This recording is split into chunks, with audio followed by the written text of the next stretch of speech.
பேருந்துகளில் பயணம் செய்யும் போதும் ரயிலில் பயணம் செய்யும் போதும் பயணிகளிடம் இருந்து பணம், நகை, உடைமைகளை திருடும் சம்பவங்களை பார்த்திருப்போம். ஆனால் விமானத்தில் பயணம் செய்து கொண்டே திருடும் பறக்கும் திருடர்களை டெல்லி போலீசார் கைது செய்துள்ளனர்.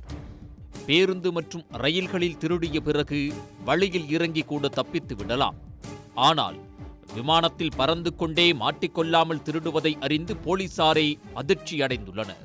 டெல்லி போலீசாரிடம் ஹைதராபாத்திலிருந்து டெல்லி வழியாக அமெரிக்கா சென்று கொண்டிருந்த மூதாட்டியிடம் 7 லட்சம் ரூபாய் மதிப்புள்ள நகைகளை கொள்ளையடித்தது தொடர்பாக புகார் அளிக்கப்பட்டது. இந்த புகார் தொடர்பாக சிசிடிவி காட்சிகளை ஆய்வு செய்த போது திருடர்களை கண்டுபிடிப்பது சவாலாகவே இருந்தது. நூற்றுக்கணக்கான சிசிடிவி பதிவுகளை ஆய்வு செய்து அவர்களது பயணச்சீட்டிற்கு கொடுக்கப்பட்ட ஆவணங்கள் உள்ளிட்டவற்றை ஆய்வு செய்தபோதுதான் பகர்கஞ்ச் பகுதியைச் சேர்ந்த ராஜேஷ் கபூரை போலீசார் கண்டுபிடித்து கைது செய்தனர்.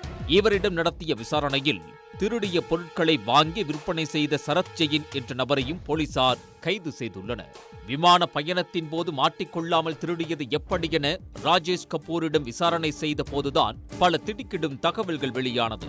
டிப்டாப்பாக உடையணிந்து கொண்டு தொழிலதிபர் போல் தங்களை காட்டிக்கொண்டு பல திருட்டுச் சம்பவங்களை நிகழ்த்தியதும் தெரிய வந்துள்ளது.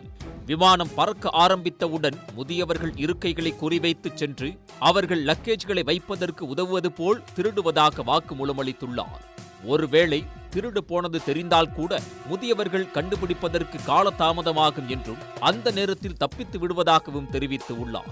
பெரும்பாலும் விமானத்தில் பயணிப்பவர்கள் திருடர்களாக இருக்க மாட்டார்கள் என்ற நம்பிக்கையும், விமான நிலையம் போன்ற பகுதிகளில் பாதுகாப்பு அதிகமாக இருப்பதால் திருடர்கள் நுழைய வாய்ப்பில்லை என்ற நம்பிக்கையிலுமே பலரும் இருப்பார்கள் என்றும் அந்த எண்ணத்தை சாதகமாக பயன்படுத்திக் கொண்டு திருட்டு சம்பவங்களை நிகழ்த்தியதாக தெரிவித்து உள்ளார். விமானத்தில் ஏறும் போதும் இறங்கும் போதும் பயணிகளின் உடைமைகளை வைக்க எடுக்க உதவுவது போன்று திருடுவதாகவும் தெரிவித்து உள்ளார். மேலும் தனது பயண டிக்கெட்டுகள் கொடுக்கப்பட்ட ஆவணங்கள் மூலம் கண்டுபிடித்துவிடக் கூடாது என்பதற்காக இறந்த சகோதரரின் பெயரில் போலியான ஆவணங்கள் மூலம் டிக்கெட்டுகள் வாங்கியதும் விசாரணையில் கண்டுபிடிக்கப்பட்டது. ராஜேஷ் கபூர் கடந்த ஆண்டு மட்டும் 200 முறை விமான பயணம் மேற்கொண்டதாக வாக்குமூலம் அளித்துள்ளார்.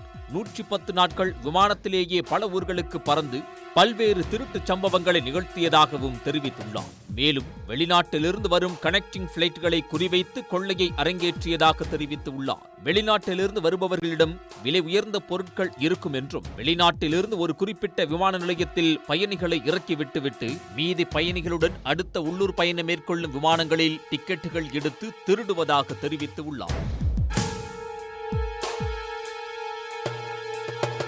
ராஜேஷ் கபூர் திருடிய பணத்தை வைத்து ஆடம்பர வாழ்க்கை வாழ்ந்ததும் ஆன்லைன் சூதாட்டம் விளையாடுவதில் பணத்தை செலவழித்ததையும் போலீசார் கண்டுபிடித்துள்ளனர்.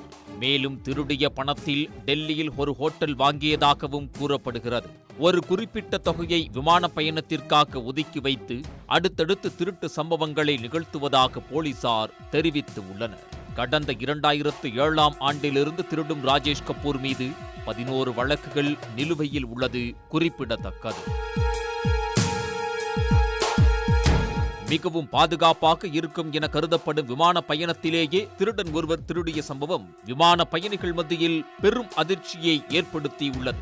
காவல்துறை, சுங்கத்துறை, மத்திய பாதுகாப்பு படை என பல்வேறு பலத்த பாதுகாப்புக்கு நடுவே போலி ஆவணங்கள் மூலம் பயணித்து திருட்டுச் சம்பவங்கள் நிகழ்ந்த சம்பவம் விமான பயணத்தின் பாதுகாப்பையே கேள்விக்குள்ளாக்கி இருப்பதாக பலரும் கருத்து தெரிவித்துள்ளனர்.